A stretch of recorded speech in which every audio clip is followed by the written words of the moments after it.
Oh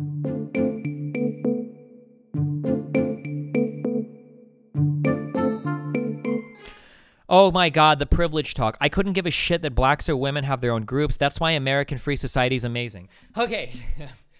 So, like, the problem is that when you try to talk about a problem that is specific to you and your group, people will disregard it because they'll generalize it such to the point that it becomes meaningless. So, for instance, a woman might stream on a video game website and say, hey, I have problems that are specific to me that I would like to be addressed. And then somebody will take that and they'll generalize it and they'll say, well, everyone has problems. Oh, okay, so I guess we can't talk about any problems then, right? Or a black person might kneel during an NFL game and say like, hey, I'm doing this because I want to bring attention to an issue that blacks face in the US. Well, I don't want to watch it on my fucking football game. Well, okay, well, like, whose problems here do you think are more important? The fact that you're watching an NFL game and in the corner of the screen some player is kneeling, or the fact that a black person is trying to use his position that he's reached in celebritydom to showcase that blacks are disproportionately killed or brutalized by cops and treated poorly in the criminal justice system? A whole 2 years of wasting money.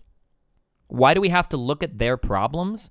You don't have to do anything. I'm not here to tell you that you have to do anything. I don't believe in moral claims, in normative claims. So you don't really have to do anything, but you're probably better off doing so, because the idea that we can all live in our own little isolated houses in this country and ignore everybody else's problems is hilariously naive. Like, why? Oh, I was mocking them.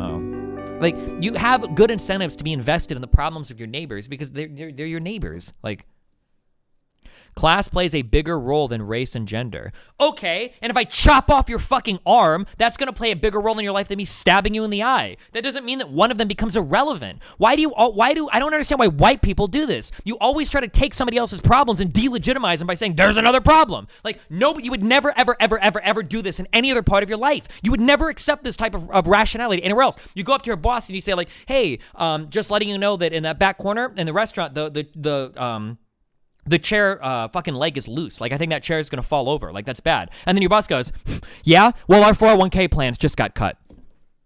Okay.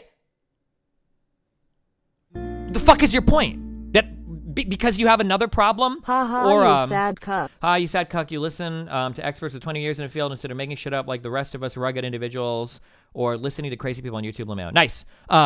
Like, why do you think it's your right to delegitimize somebody else's problem because there are other problems? So, like, there are problems in this country associated with race. There are also problems associated with class. Arguably, the class problems are worse than the race problems, but that doesn't mean the race problems become irrelevant, right? Not to mention that there are times when class or when race supersedes class as a problem. For instance, in the let's just look it up to make sure I'm right. 2007 housing crisis, black Americans, right? Like, the recession, I've read this in multiple places. We can do research on stream if you don't believe me, okay? But, like, I'm pretty sure the recession, the recovery that was made by people post-recession disproportionately hurt black families, even when controlling for socioeconomic factors. So it's not only about class. It's not always about class. A rich black person and a rich white person are probably going to be targeted differently by police officers if they're driving a nice-looking car. Like, by 2031, the downturn will decrease the wealth of the median black household by almost $100,000. Between 2007 and 2009, home equity for white Americans decreased by about 9%. For black Americans, the decrease was 12%. In order to illustrate the importance of home equity for blah, blah, blah, blah, because black people tend to have higher home equity in their house versus other things. Does Destiny only regurgitate the top 5 search results to fill his claims? Correct me if I'm wrong. It's stuff that I've read in the past. I'm just Googling it now to make sure I'm not... I mean, we could do like a whole stream... What's up? I mean, like, this isn't what I only do. It's just what I'm doing now in stream. If you want, we can go through this. Wait, where is the guy? Like... This is how much C16 is controlling speech. Oh, yeah. Do you want... We can do this now on stream if you want. I mean, he got muted. He left. This is why people say class is a bigger problem. I don't care if class is a bigger problem. Just because you have a bigger problem doesn't mean it can delegitimize every small problem. Not to mention the problems of class disproportionately affect the people of a certain race, and that race issue is a force multiplier in the class issue. Whoa, watch out. Don't bring up intersectional ideas. Fucking conservatives will lose their fucking mind if they have to look at something through more than one lens. Jesus, fuck. A poor black person and a poor white person share the problem of being poor, but only one of them has the extra burden of being black. Sorry for being puzzling. Okay, but what about some rich black people? What about the fact that I love how cucks are pretending destiny makes shit up like racism exists. Yeah. I know, but look at the third graph and see how little has come from social change compared to what the inequality does for especially black people. Okay, what do I care? 1, 2, 3. Average family wealth by race/ethnicity. Oh, look, you can see the, this kind of like brings up the point I was talking about before. Wait, where was it? For some reason, 2007, like, disproportionately impacted black people hugely. I don't know why exactly, but I've read that a lot. It's tied in with how black people have, most of their money is tied up in houses compared to white people have a smaller proportion of it. I mean, we can spend a day reading about it, or if I'm wrong, feel free to shoot me an email and tell me why, but... The whole class is a bigger problem. Ignore race, gender is like a standard tanky talking point. Those fucking idiots hate intersectionalism. Fuck them. Oh, yeah, maybe. I don't know. Maybe lefties like to obsess over class. Sometimes when people get obsessed on a particular theory, they analyze everything through the lens of only that theory. It's possible. In a world with limited means to solve problems, I can prioritize the class struggle over the struggles of, say, the discrimination of teenagers with acne without delegitimizing their problems. Okay. Yes and no. I can't, I'm trying to, hold on. I have to think if this is even worth talking about. Because I have limited resources of my own. While there are limited resources in the world to address problems, saying that you can only address one problem and not any others is literally a verbatim fallacy, okay? Just because there are multiple problems doesn't mean that we have to divert all of our attention to a single problem. In fact, I would argue that our attention is not even a zero-sum game. For instance, if I have one problem, it might be that I can put 100% worth of my fucking attention to that one problem, but if I have two problems, it might be that I can do 80% in one area in a way and like 60% in another area. Like, maybe it seems counterintuitive to look at this like, oh, just these numbers add up to over 100%. But maybe dealing with one problem 100% of the time fatigues the fuck out of you, and it's not like a problem that you want to spend all of your time on. Maybe splitting yourself between two different things allows you to give more overall than just doing one thing. Does this make sense? Well, what? Like, nobody at no point in human history have we ever dedicated all of society to solving one single problem and then moved on to the next. I feel like that would be exhausting. I don't even know if that's a reasonable way to look at anything. Like, yeah, not to mention that most of these problems are interwoven with one another. Poverty is interwoven with criminal justice. Poor people tend to be fucking criminals. People that can't afford lawyers tend to get worse sentences, right? Criminal justice, poverty, they go pretty much together. What about contraception? Well, less access to contraception probably means more broken families, probably means more people that are in poverty, probably means more people that are going to jail. More people that go to jail probably mean more broken families because it's people that are leaving their fucking kids when they get locked up. What about education? Well, less educated people probably means they're more likely to be poor, probably means they're more likely to go to jail, probably means that they're less likely to have money for contraception, right? All of these problems are like, all of these things are like hardcore interwoven together, right? What about representation in media? Less representation in media might give somebody less incentive to participate in a society, might make them do worse in school, might make them be more poor in life because they're not like, all of these things are hardcore tied together. The idea that we could just fix one problem and then move to the next thing doesn't make sense. Like, this is the thank you, Mia Master, for the tier 3 sub. The thing that sucks with society is that we've solved a lot of the easy problems. We're a victim of our own progress, you know? Women are allowed to vote. We don't literally hang black people outside anymore in most parts of the United States, right? We don't do this shit anymore. So, like, this is why dumb fucks like Boogie1488 will come on and go like, well, I don't see any racism. We don't hang black people anymore. What's wrong with it? It's like, okay, buddy. Like, it still exists, but it's a lot more, not subversive.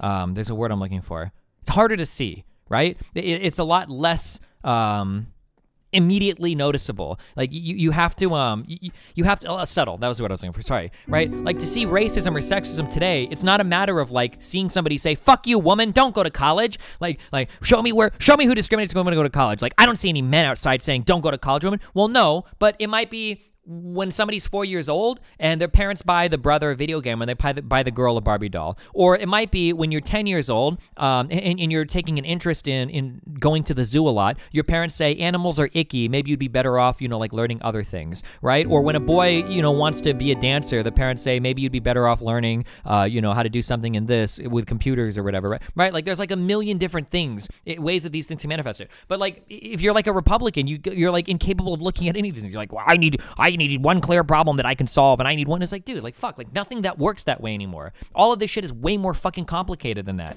Like,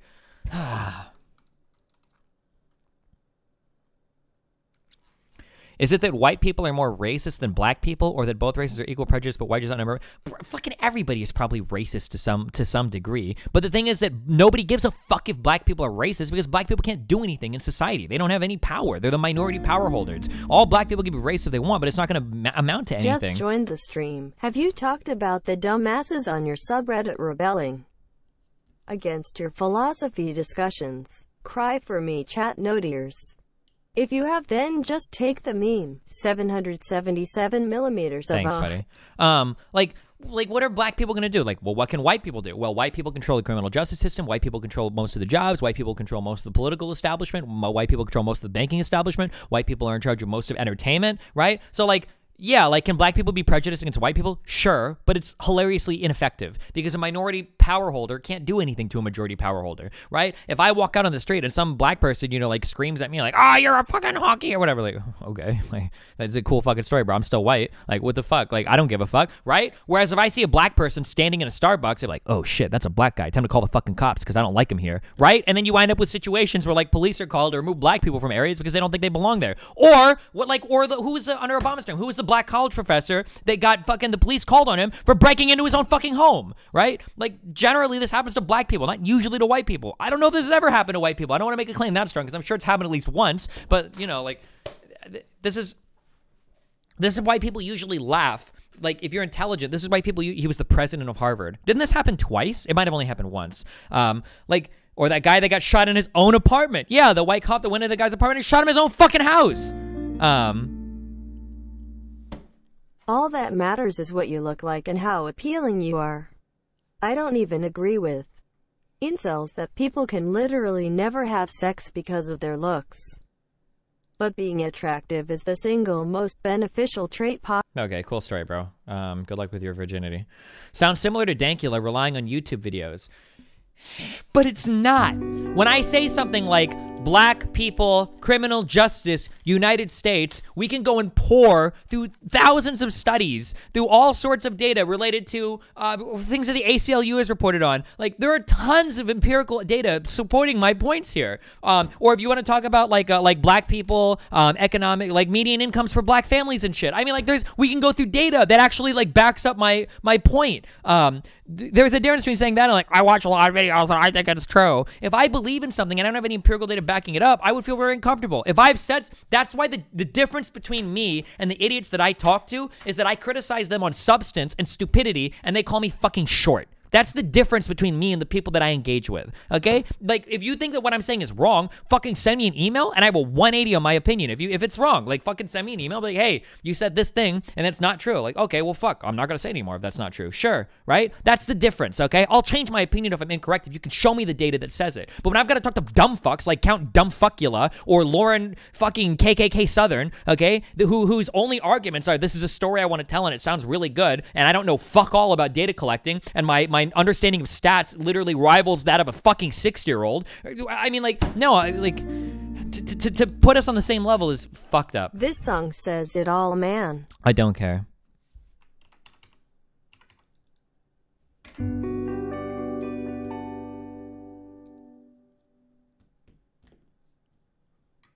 What would be the solution to solve race/class issues like extra tax?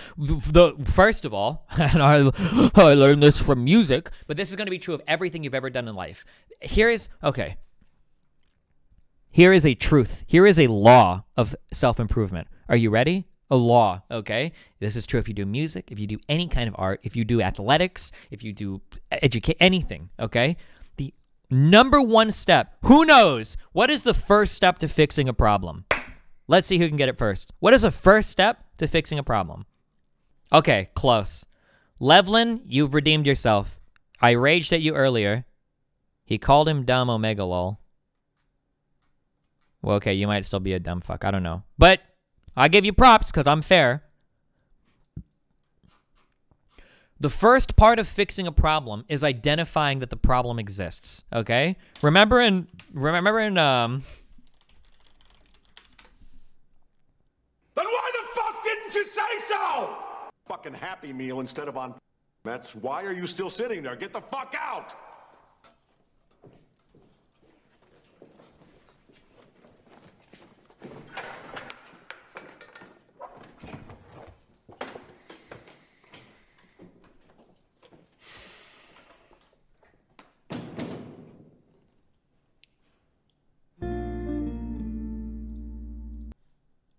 For the record, Mets wasn't out of tune. You were, Erickson. But he didn't know. And that's bad enough. He didn't even know. That is bad enough. The moral of the story is that if you're in band, you should know if you're in tune or out of tune because you should be listening. If you don't know, it means you weren't fucking paying attention, okay? Destiny, you're wasting your breath. You will never remove Republicans off of the place of booster mentality. They will never acknowledge that representation matters. Gotcha. The number one part of fixing a problem is you have to be able to identify that the problem exists. The problem is that most Republicans don't believe that these are actual problems. Most Republicans don't believe that black people are treated unfairly by the police. Most Republicans don't believe that like class problems are actually real things, that income inequality is fine, that anybody has the opportunity to be a millionaire. So if you don't have people acknowledging that these problems even exist, you can never fix them. That's the biggest problem that we have right now. This ties into what I say, where my biggest issue is my biggest issue with Republicans is that they don't exist in reality. That I can't have a real fact-based conversation with a Republican because most of their points are just don't exist in reality. Keep up the great work. Oh wait, we were gonna read that. What was? Shootings to the NFL kneeling controversy. Is racism real? Yeah, of course racism is real. But I don't think institutional racism is necessarily real. So yes, of course there are racists. And racist cops who shoot black guys for no reason should go to jail and they should throw away the key. But this idea that's put out there by these kind of broad statements about America being a discriminatory, racist country. The thing I don't like about these deflationists is like, oh, racism is real. I'm sure there are some people that are racist. But institutional racism? No way. Like, oh, okay, so you're saying we can't, like, do anything. That's, like, what you're saying, right? Like, because, like, well, there are some individual people that are racist. Not to mention the fact that the data we have doesn't seem to support this idea. It seems like there are wide institutions that disproportionately favor some types of people, but... country. I don't know how that helps anything, and I don't think it's actually true. Isn't that to ignore our history? It's inarguable that slavery existed, and after that, Jim Crow. Yes, you want to talk about Jim Crow and slavery? Of course. The question is, what is the remedy now? Is the remedy now to blame people who are living today who had nothing to do with Jim Crow or slavery? I didn't hold slaves, did you? As Shapiro... Why do people say that, like, maybe there are some liberals that say this, some Democrats that say this, but, like, I don't think most people say, like, hey, we need to blame white people. Isn't it more like, hey, we need to recognize that these are problems and we need to figure out a way to fix them? Isn't that generally the approach? Like... holds forth inside the lecture hall. Outside, scuffles break out in the crowd. The hierarchy of victimhood goes something like this. If you're LGBT and Q, then we suggest that you are at the very top of the victimhood hierarchy, and then black folks, and then Hispanic folks, and then women, and then Jews, and then Asians, and then way down at the bottom, white straight males. Does it ever strike you as somewhat off to be in a room kind of... Also, setting these things as hierarchies are stupid as fuck. It's possible that there are black people that are more privileged than white people because they're born into a much higher class, or they're born into a better neighborhood, or they're born with more connections in their family, or they're born into a better country. There could be white people that are born into bed, but that doesn't change the fact that generally being white is better than being black in the United States. Like, it's not like a hierarchy. Like, well, if you're LGBT, you get 27 points, and if you're gay, or I guess gay is LGBT, and if you're black, you get 14 points, and if you're poor, you get blah, blah, blah. Well, no, it's just things that we consider when we talk about the status of a person in society. Generally, being wealthier is better than being not wealthy. Being white is generally better than being not white. Being straight or hetero, cisnormative or whatever is generally better than being trans, right? Because of how everything is kind of like placed in society. It's like a 5-dimensional graph, okay?